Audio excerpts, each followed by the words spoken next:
Hi everyone, and welcome to another fun and exciting trucking vlog here. We're going to be doing another Koch relay here, and I know I've gotten comments about how to pronounce it, but based on the people that I've spoke to today, and the fact that I directly spoke to an employee at Koch, it's pronounced Koch, so I don't know. It's still probably wrong, and I know all of you guys are going to say that it's not right. Koch,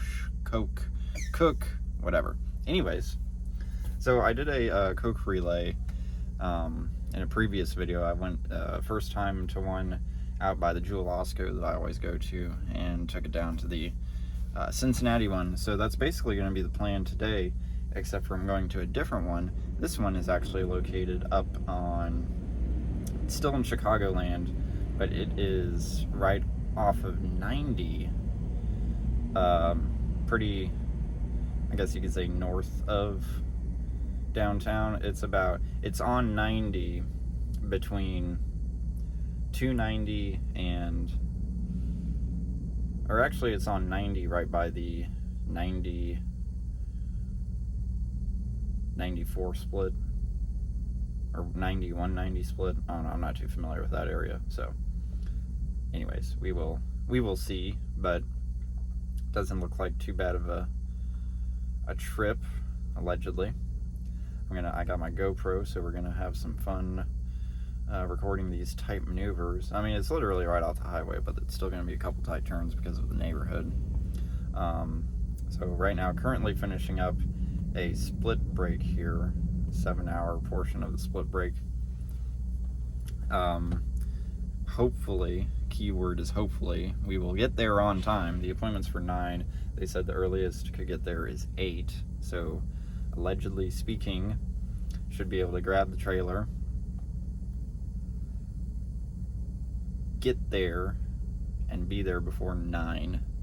My plan was for 8, but looking at the fun Chicagoland traffic, as we know how that goes, and the fact that we will literally be going on 90 through downtown, which I'm rather thrilled about, we will probably encounter some traffic, so I guess we'll see.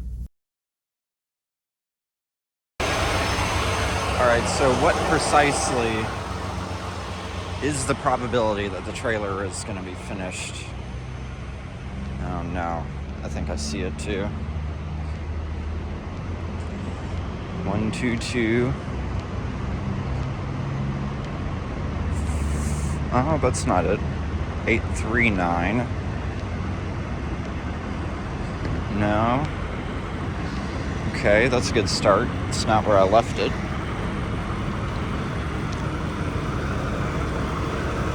$754 is not mine.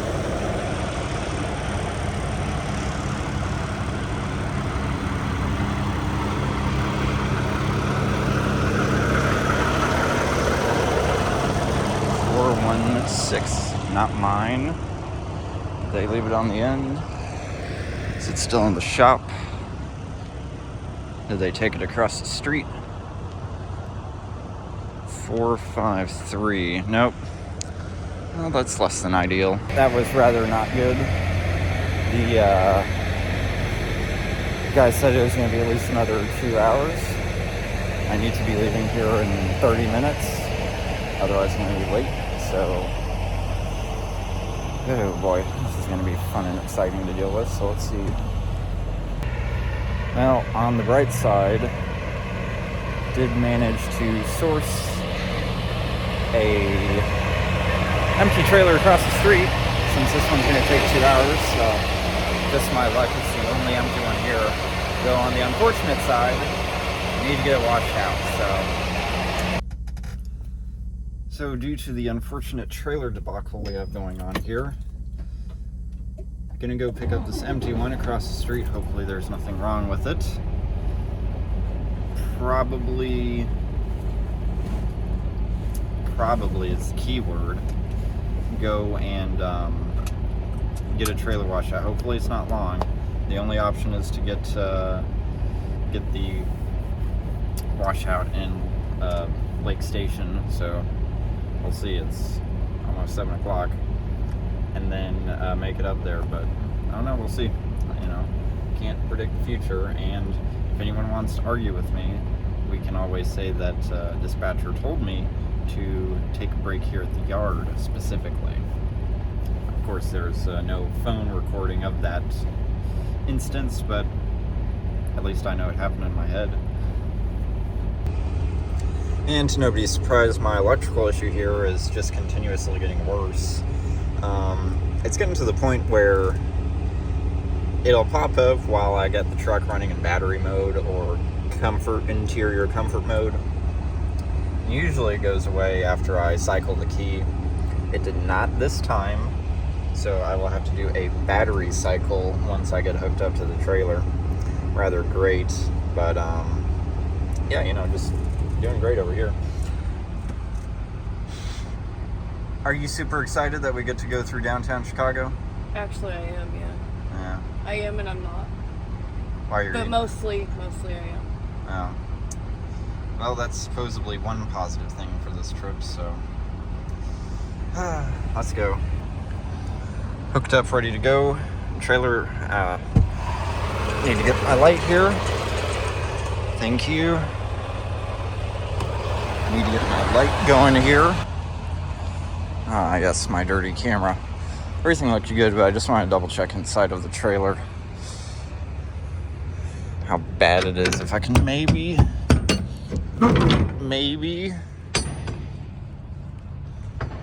actually, well, it's a little moist. Doesn't smell bad. Here, let's get inside and see. I mean, technically, I know you guys can't see anything due to the dirty camera, but it's actually pretty clean for what it is, knowing that the previous person did not get a washout. It's just that little bit of moisture here. We can just call that condensation. So, or maybe it did get washed out. If it did, that was a pretty poor ass washout, which also would not surprise me.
Arrived here at the Koch plant. Bit of a mess. Walked around, tried to figure out what was going on here, and walked to the back of the building. There was a door with a buzzer. Rang it, nothing. Knocked on it, nothing. Stood around for a bit, nothing. All the other doors locked. So I figured, okay, you know what? I'm just gonna sit behind this guy because all the doors on the back side there were full. So I figured by the time he moves up, there's bound to be someone, which I think there is someone right there.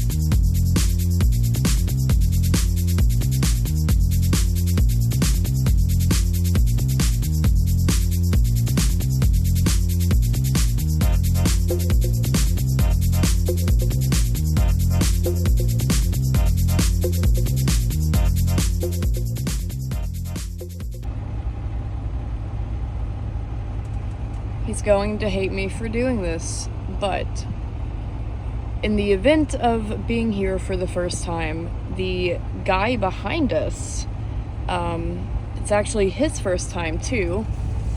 So while Dylan was out trying to figure out what the fuck to do, this guy was too. And so we just got in. It's a very, very tight space. Apparently another driver hit the gate last night, so no one's happy about that. And Dylan actually said he would help the guy behind us spot him and help him get in too, because we just done what we could. We finally got it, and it didn't take too long, but it was still a challenge. So Dylan is currently helping, being a good Samaritan.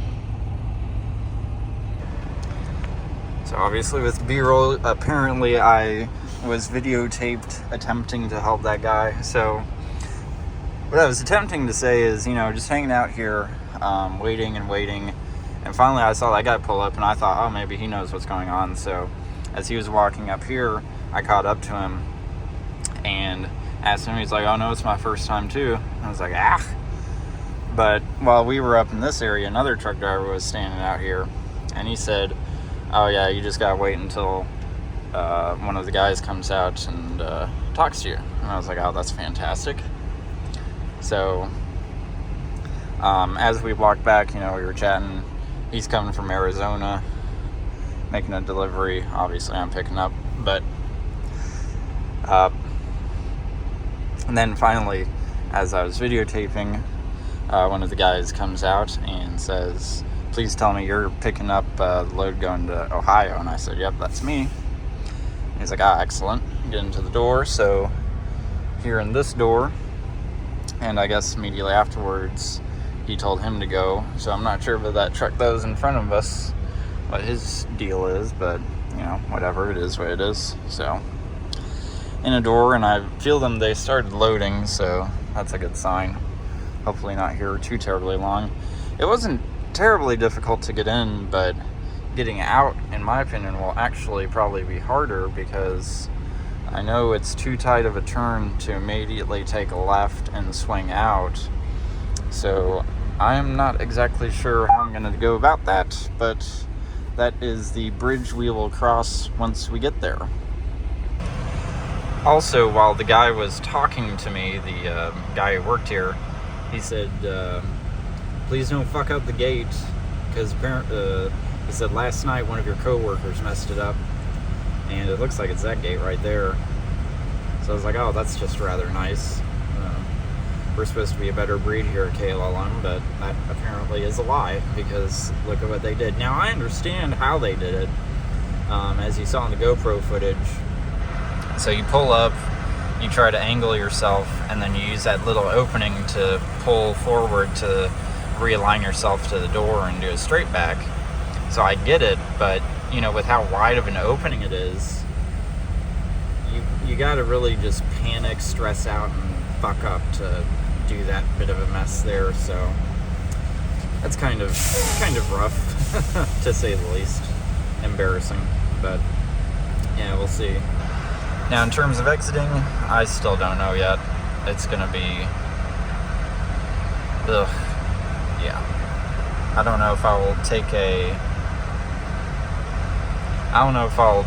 take it to the left, swing around, and then do an entire circle around the parking lot. I don't know if I should be able to do that, because I don't know if going to the right will give me enough space to make the clearance. I mean, it might, depending on who leaves and who doesn't between, next to me. So we will just see once we get there. Successfully made it here to the Koch plant, Cincinnati. Nice and wet and rainy. Last night was a lovely culmination of bad events.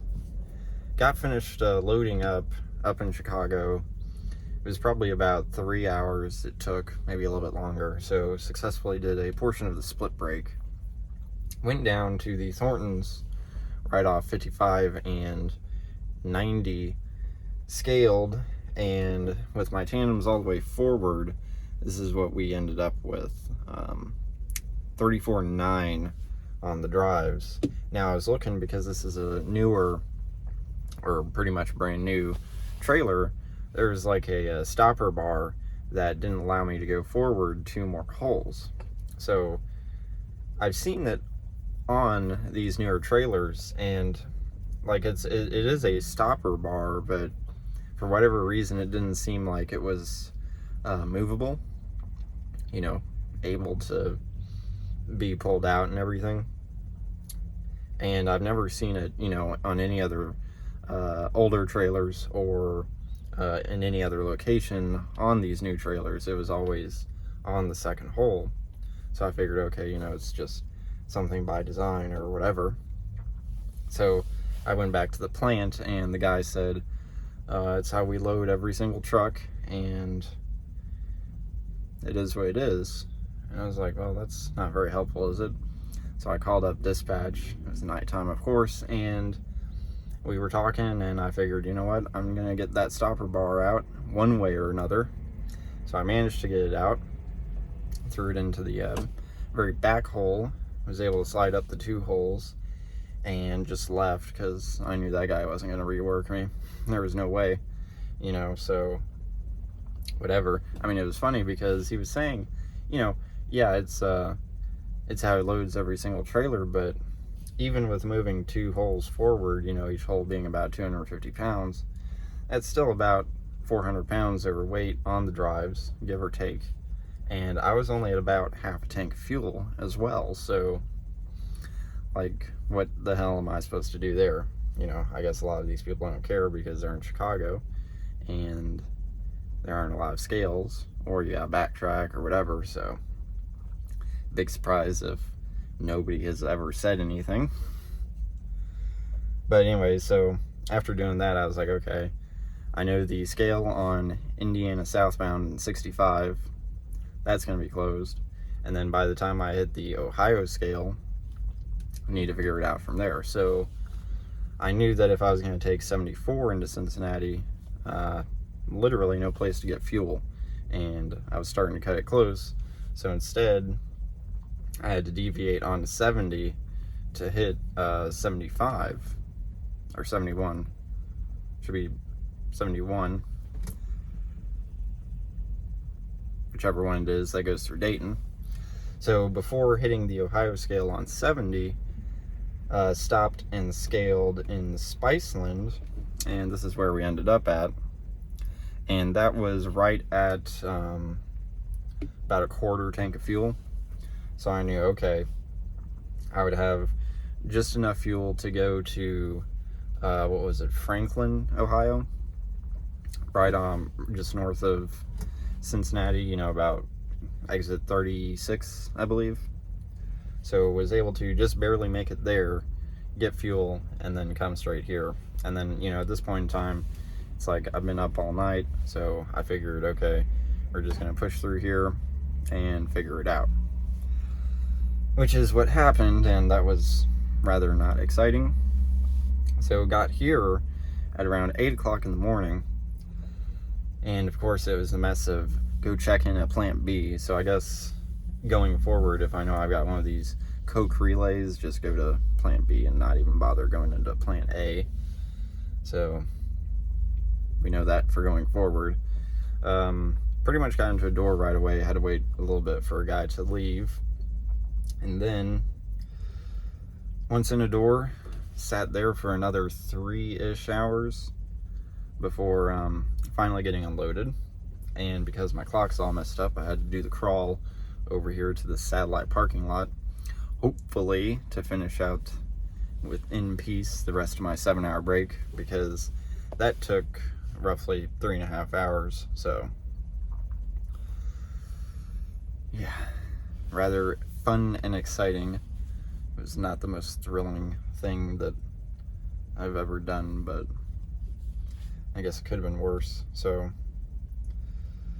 Yeah. Also, the other reason pushed it instead of stopping to take a break somewhere, because the appointment wasn't until 5 this evening, and obviously it's currently roughly 12:30 in the afternoon, is because of this super wind storm that's coming through.